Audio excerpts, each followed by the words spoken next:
I don't know if you could tell. Hi! But I love horror games. Oh yes, I was once someone who didn't play horror games but just watched other people shit themselves whenever a robotic teddy bear would jump out at you every 5 minutes. For my own entertainment. God, I've got to really grow the fuck out. But after that embarrassing start to horror, there was also another series that absolutely scared the shit out of me, and I still love it to this day. And that series was known as Alien.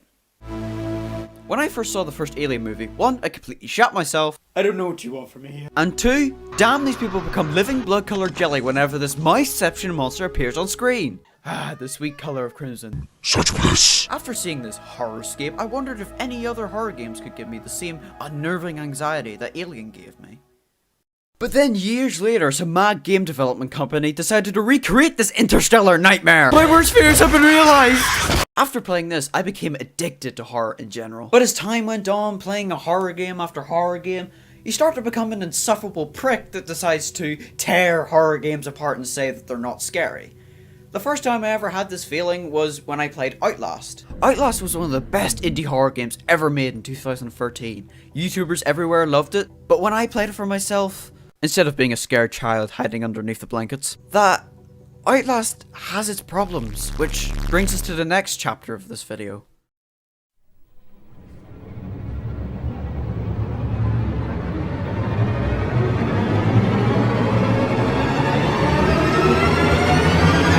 The atmosphere in horror is my jam.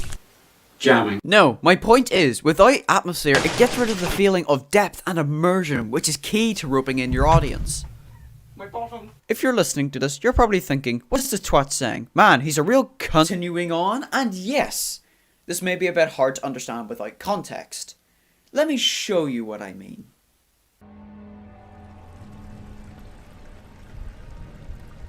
You wake from a daze. Head banging, vision blurry.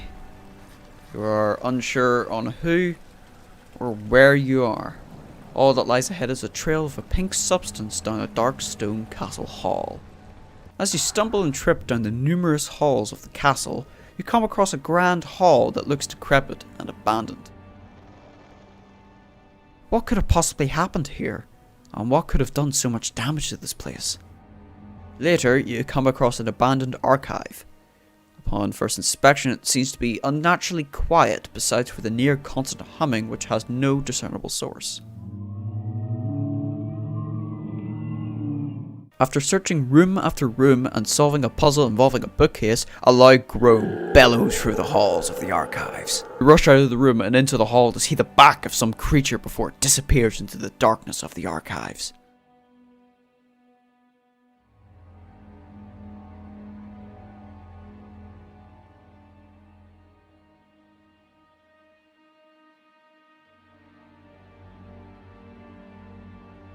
From this, I could definitely say when it comes to immersion, Amnesia, wait for it, nails it. Yeah, really right. Yes. Right, it's getting weird. Right, stop! From a gameplay perspective, this game is simple. You can crouch, jump, lean to the side, and solve puzzles. But when it comes to story, sound design, and general immersion, it takes the cake. But being able to put your audience on edge with the environment alone is an achievement in itself.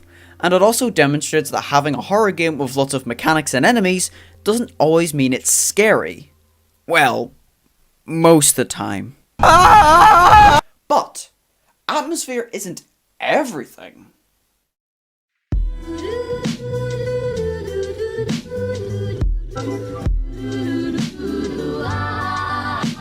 Pacing in any form of media is necessary. Without it, it would be like if you started to watch the first Star Wars movie and then it cut to all the spoilers. Luke, I am your daddy. Oh. Okay. This also applies to horror games. For example, being able to time your scares and letting the moment fester and build and stew until nothing happens. But that's what's so great about it. Building your viewers' expectations up and breaking them down and rebuilding it to the perfect moment. But personally, I find that Outlast struggles with this. Now, before everyone knocks down my door, let me explain. I don't think that Outlast is a bad game by any means. Hell, for an indie game, it's fucking gorgeous. But when it comes to general pacing and where it puts its scares, it could be a bit naff at times. For example, at the beginning of the game, everything is so quiet, creeping around every corner, but only getting little snippets on what is coming, till that final moment. Little pig.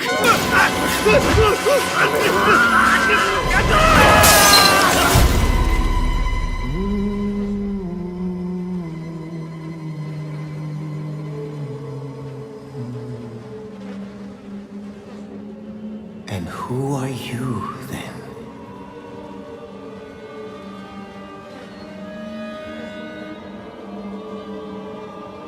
I see. Merciful God, you have sent me an apostle. Guard your life, son. You have a calling.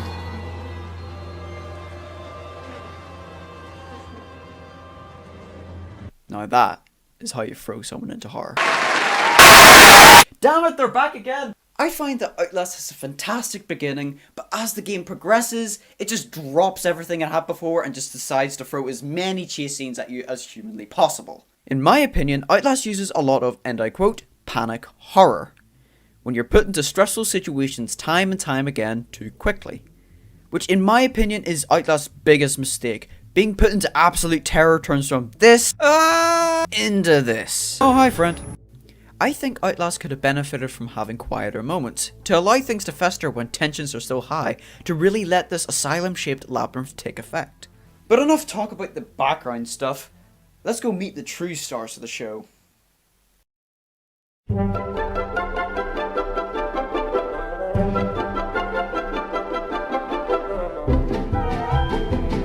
Oh, don't worry.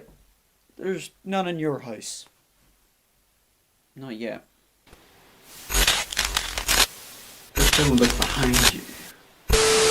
Monster in the house is a term used in screenwriting. There's normally two parts to this. The monster and the house. Monster house. One of the main misconceptions about Monster in the House is that people always think it's an easy thing to write. But in fact, it can either go incredibly right, or it can go incredibly wrong. You see, a common trend that I've noticed is that people tend to write about the monster first before any actual story or any other details.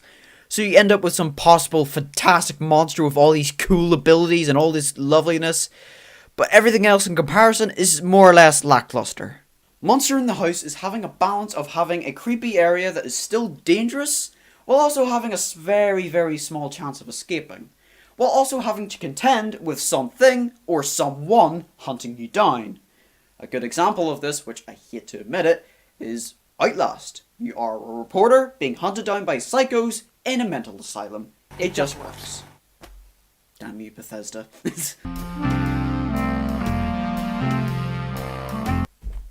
Here we are. The end of the video. I hope you guys have enjoyed watching me dick around and talk about horror for that long. It's really fun to talk about something I am very, very passionate about, and I'd love to do another one of these videos. But as a final word, as this twat on the internet, if you are a indie game developer for horror games or anything like that, please get in contact with me. I would love to review your games and talk about them and all that stuff, because I absolutely love horror.